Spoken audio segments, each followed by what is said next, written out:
Formado con Shirley Radio. Por Onda, la superestación. Bueno, a esta hora voy a conversar con Luis Vicente León, economista, presidente de Data Analysis. El día miércoles ya los distintos sectores políticos firmaron la propuesta del calendario electoral para las presidenciales que fue enviada al Consejo Nacional Electoral. Quiero conversar con Luis Vicente León, economista, presidente de Data Analysis, sobre precisamente el tema de la fecha, ¿no? Un poco según cómo se encuentra el tablero político, ¿no? ¿Qué fechas podrían ser las indicadas? Son más o menos 27, entiendo, las fechas propuestas en este documento. Pero en todo caso, entender por qué una fecha sería mejor que otra y si una fecha en específico beneficiaría más a un sector que a otro. Buenos días y bienvenido, Luis Vicente. Buenos días, Shirley. Sí, bueno, mira, yo creo que es importante lo primero, aclarar que no hay ningún acuerdo sobre una fecha en particular. Sí. Lo que hay básicamente es el avance de algunas reuniones donde el gobierno ha recolectado un grupo de propuestas distintas. Y lo que ha mandado al Consejo Nacional Electoral es como la minuta. Sí, la propuesta de las fechas, sí, de las posibles fechas. Exacto, la minuta de todas las propuestas. Si tú la lees, al final de cuentas el abanico es total entre ahora mismo y diciembre. Es decir, las propuestas son múltiples de los diferentes sectores, pero lo que quizás hay detrás, que yo creo que es lo importante en total, lo que hay detrás es un mensaje concreto de que la elección presidencial va a ocurrir en este año.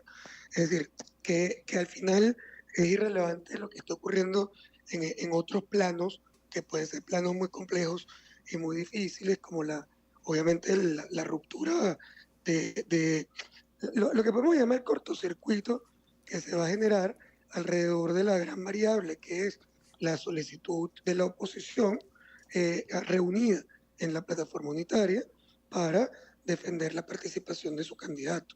Que ese es el elemento que por supuesto está detrás de la relación, no solamente entre el gobierno y la plataforma, sino también entre el gobierno de Venezuela y el gobierno de los Estados Unidos. Pero entonces, independientemente de ese conflicto que está haciendo obviamente ruido sobre el acuerdo establecido entre las partes, lo que es verdad es que hay otros puntos de ese acuerdo que han avanzado. Es decir, han avanzado los acuerdos que se desarrollaron alrededor de muchas cosas, del acuerdo migratorio, del intercambio de presos, de los temas petroleros, etcétera. Eso está avanzando. Y lo que no ha logrado avanzar es básicamente el tema específico de la participación electoral de los inhabilitados, en este caso de la inhabilitada, que es la candidata de la oposición. Ahora, ¿qué dice el gobierno cuando mantiene las reuniones con otros sectores y pide las propuestas sobre la fecha? Lo que está diciendo es la elección presidencial va a ocurrir con o sin ese acuerdo, digamos, ese pedazo del acuerdo que no está listo. Es decir, ese elemento es un mensaje concreto y lo que yo veo básicamente sobre tu pregunta de cuándo va a ser esa elección, no sabemos en principio cuándo va a ser la elección, pero lo que sí sabemos es cómo se va a escoger esa elección. Se va a escoger, no importa cuántas propuestas hayan, el gobierno a través del Consejo Nacional Electoral va a escoger la fecha que él considera la más importante o la más útil para ejecutar su elección o la elección. O sea, ese elemento es fundamental. Tú estás cumpliendo algunos parámetros de consulta, pero ¿cuál es la forma de selección? Lo vas a seleccionar, no es que tú te pusiste de acuerdo, sino que tú pediste, oye, dime tú cuándo crees, tú cuándo crees, cuándo crees, y yo decido cuándo es. Sí. Bueno, está bien, ese va a ser Yo te hago la pregunta porque, bueno, entiendo que entre el abanico de fechas está, por supuesto, entre marzo hasta diciembre, ¿no?, de este año, porque las elecciones, como bien dices, y así pues lo ha dicho también el gobierno, van este año. Pero no es lo mismo si la elección, por ejemplo, se fija a un corto plazo y todavía pues no hay algún tipo de negociación o avance con respecto al tema de la candidata que ha sido elegida por la oposición venezolana a través de las primarias. Si la elección se establece en un corto plazo y efectivamente la candidata está inhabilitada, hay poco chance para que se reorganice la oposición eventualmente de escoger otro candidato, si la elección es a corto plazo. No es lo mismo si la elección fuese a largo plazo. Sí, obviamente hay diferencias importantes en el momento en términos de la capacidad de acción de las partes. Primero, el gobierno venezolano debería tener un interés muy importante de que la elección fuera cuanto antes. Pero no solamente por el tema de la capacidad que tenga la oposición de reaccionar al hecho de no poder inscribir su candidata elegida en primaria, ¿no? Es decir, ese es un primer elemento, el elemento de la capacidad de reacción. Pero el segundo elemento también tiene que ver con que, a ver, si nosotros suponemos que se van a producir cambios en las licencias petroleras alrededor de toda esta relación también con Estados Unidos, al gobierno venezolano lo que le conviene es tener una elección cuanto antes, mientras todavía tiene los recursos que se generan en las licencias activas, porque él tiene que colocar recursos, incrementar el gasto y generar digamos, una percepción de mejora que normalmente le es muy útil desde el punto de vista de obtener algunos de los respaldos populares a su alrededor. Si bien es poco probable que eso pueda resolver el problema y convertirlo automáticamente en un líder mayoritario, mientras más fuerza, mientras más recursos, mientras más gasto se genere, le es mejor desde el punto de vista de esa elección y reduce cualquiera de sus riesgos. Entonces, él tiene un interés de que ese evento sea rápido por las dos cosas. Ahora, también tiene un interés el gobierno venezolano de mantener a toda costa, de alguna manera, los compromisos que él adquirió en Barbados, pero en Barbados y en Doha y en Milán y en donde se han ido ejecutando en las negociaciones también entre los Estados Unidos y Venezuela. ¿Por qué? Bueno, porque él quiere mandar un mensaje muy concreto. Fíjate, ¿cuál es el acuerdo o qué cosas se acordaron? Se acordaron muchas cosas, no una. Se acordaron muchas cosas, como por ejemplo ese tema de los presos políticos, el intercambio de presos. Eso era parte del acuerdo en Doha. También era parte del acuerdo el acuerdo migratorio, que por cierto, apenas antier, Estados Unidos modificó la licencia que permite la entrada de los aviones, digamos, algunos aviones venezolanos, para volar directo de los Estados Unidos a Venezuela para el traslado de venezolanos ilegales en Estados Unidos. Es decir, esa es parte también del acuerdo, claro, del acuerdo entre el gobierno venezolano y el gobierno de los Estados Unidos. Pero ahí también estaba, entonces, no tenías una fecha, pero tenías un periodo en el cual esa elección debía ocurrir, que era el segundo semestre del año 2024. Entonces, aun cuando el gobierno venezolano quiere que la elección sea lo más rápido posible, lo que también está intentando es no ser él el que violente todas las partes o una parte importante de esos acuerdos.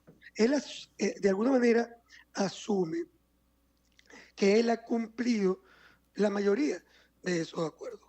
Porque, entre otras cosas, vale la pena decir que el gobierno venezolano insiste en que él nunca acordó la habilitación de nadie, no solamente de la candidata de la oposición, sino de ningún líder que estuviera inhabilitado a través de la ley de Contraloría. Entonces, él dice, nosotros siempre dijimos que no, por lo tanto eso no es un acuerdo. Sí. Ahora, la interpretación puede ser distinta sobre el tema de cómo va a ser competitiva una elección en la que no pueda participar el candidato fundamental o principal o mayoritario. Es un debate, digamos, muy importante, pero lo que te está diciendo es, yo no he sido el que he roto las partes fundamentales del acuerdo, porque yo, esa que tú me acusas, ni siquiera te la prometí. Sí. Buena o mala, es lo que te dice. Ahora, eso nos lleva a que la elección va a ocurrir, en mi opinión, o la van a convocar en el segundo semestre, no la van a convocar antes, independientemente de que el gobierno le encantaría tener una elección, como hay algunos líderes del propio chavismo que han planteado, ya en marzo, en mayo, en abril. No, eso no creo que va a ocurrir. Creo que Maduro se va a cuidar, el gobierno se va a cuidar de que la convocatoria de esa elección no rompa el acuerdo de Barbados, que ahí sí dice, ¿no? Dice explícitamente que va a ocurrir en el segundo semestre. Ahora, ¿cuándo? En el segundo semestre. Bueno, aquí jugamos un poquito a las hipótesis, porque si tú miras digamos, la minuta de las reuniones entre muchas partes, ahí pues hay propuestas para cualquier lado. Por lo tanto, él puede escoger la que le dé la gana. Es decir, porque tiene todas las alternativas, el abanico completo. Ahora, ¿cuándo creo yo que la va a convocar? Bueno, fíjate, nosotros pensábamos que al principio que el gobierno iba a convocar la elección en el mes de julio. Con el mes de julio cumplía el segundo semestre y cumplía con su necesidad o interés de que la elección ocurra lo más rápido. Pero en la medida en que esto se ha demorado, porque vale la pena decir, muy importante, el gobierno venezolano hubiera podido convocar esa elección a principios de este mes. Es decir, cuando él ya había decidido explicitar que no iba a ceder en la parte de la habilitación de María Corina Machado. Él hubiera podido automáticamente hacer la convocatoria inmediata de selección, incluso si lo quería mantener dentro de los márgenes de Barbados, él lo iba a convocar en julio, automáticamente. Pero Mosca, cuando tú me dices que hay diferencia entre julio, septiembre o diciembre en términos de la capacidad que tiene la oposición de reaccionar, tengo que aclarar algo, Shirley. En realidad, no es tan así. Y te voy a explicar por qué. Primero, mientras el gobierno no dé una fecha electoral, y eso es julio, agosto, septiembre o diciembre, octubre, lo que tú quieras, es decir, mientras no la dé, la plataforma unitaria va a continuar solicitando la habilitación de su candidato. Pueden haber muchísimas reuniones para tratar de resolver el problema internamente. Pueden haber propuestas de plan B, pueden haber propuestas de que no haya ningún plan B, que es la propuesta que ha colocado la propia María Corina Machado sobre la mesa y ha dicho, aquí no hay sustitución ninguna ni alguna. Por lo tanto, no se va a discutir absolutamente nada sobre eso. Ahora, ¿cómo? La oposición tiene obviamente divisiones o diferencias importantísimas sobre ese proceso. O sea, eso es, tú sabes, en el debate político te van a decir que no, que todo eso está, pero es natural. Esto no es una crítica. Ahí hay personas de diferentes formas de pensamiento, de diferentes tendencias, hay moderados, hay radicales. Entonces no hay forma de que tú me digas que la posición más dura, que es la posición de que nosotros no vamos a hacer absolutamente nada y no se va a sustituir la candidata aunque no se pueda inscribir, es decir, y que hay que buscar una lucha. Esa es una que tiene cabida en una parte más, digamos, radical dentro de la oposición alrededor de su candidato. Pero tú vas a tener un montón de otras fuerzas, y son fuerzas incluso dentro de la plataforma unitaria, que te van a decir, mira, nosotros tenemos que estar preparados para que en el momento en que ocurra lo que va a ocurrir, nosotros tengamos la capacidad de reaccionar. Ahora, eso se está haciendo probablemente ya en muchísimas reuniones, pero no es público ni puede serlo, le es difícil de resolverlo cuando no está abierto, entonces se complica todo el panorama. Por lo tanto, todo esto se alarga un mes, 3 meses o 5 meses si la elección se retrasa, pero cuando ocurra la convocatoria, te va a agarrar en el momento en el que vas a tener que decidir y la decisión va a ocurrir es justamente por la convocatoria, no por el tiempo. Eso tendría que estar ocurriendo mañana si la convocaron para marzo. Tendría que estar ocurriendo dentro de 2 semanas, pero va a ocurrir al final. Sí. Siempre va a ocurrir al final. Lo segundo es que una convocatoria no significa, no importa si la haces en julio o si la haces en diciembre, va a tener un anuncio de la fecha máxima para la inscripción de los candidatos. Y esa fecha máxima para la inscripción de los candidatos puede ser más cerca del momento en que tú anuncias la fecha que de la fecha en sí mismo. O sea, si tú anuncias que la elección es en, por ejemplo, agosto o septiembre, tú puedes decir que la inscripción de los candidatos en un cronograma electoral establecido por el Consejo Nacional Electoral es dentro de las próximas 3 semanas, aunque la elección sea en septiembre, o la elección sea en octubre, o la elección sea en diciembre. Tan pronto se anuncia, comienza un cronograma, y ese es otro debate. Y al comenzar el cronograma, ahí entonces comienza la decisión de qué tiempo le entregas al mercado para que sea, digamos, es capaz de inscribir sus candidatos en esa elección. Y si tú pones un deadline en marzo para una elección en octubre, eso es lo mismo que si la elección hubiera sido ya, porque tú tienes que decidir lo clave, que es quién te va a representar, lo vas a tener que decidir de inmediato. Es decir, ese elemento no se resuelve con el tiempo de la elección, aunque sí te ayuda un poco, porque probablemente también van a generar algunos cronogramas que estén dentro de unos parámetros de alguna manera normales. Sí. Bueno. Finalmente, ¿cuándo le conviene al gobierno? Al gobierno probablemente le va a convenir cerca de las vacaciones, porque si él analiza que el momento en el que la clase media venezolana, que probablemente es donde él siente que tiene menos respaldo, sale de vacaciones, se mueve a lo largo del país o se va del país, ese momento, un momento estelar para que tú hagas la elección, porque, oye, vas a poner a competir tu tradición con la elección. Bueno. Yo tengo que despedirte, Luis Vicente. Te agradezco mucho por tu análisis con respecto a este tema. Ciro Luis Vicente León, economista y presidente de Data Análisis, a propósito de, bueno, la fecha y el panorama político. El día miércoles los distintos sectores políticos firmaron ya una propuesta, bueno, solo una propuesta, pero ahí hay 27 fechas posibles para fijar la fecha, el día de la elección presidencial que se va a celebrar este 2024. 7:57, vamos a hacer una pausa, ya volvemos. Sonidos que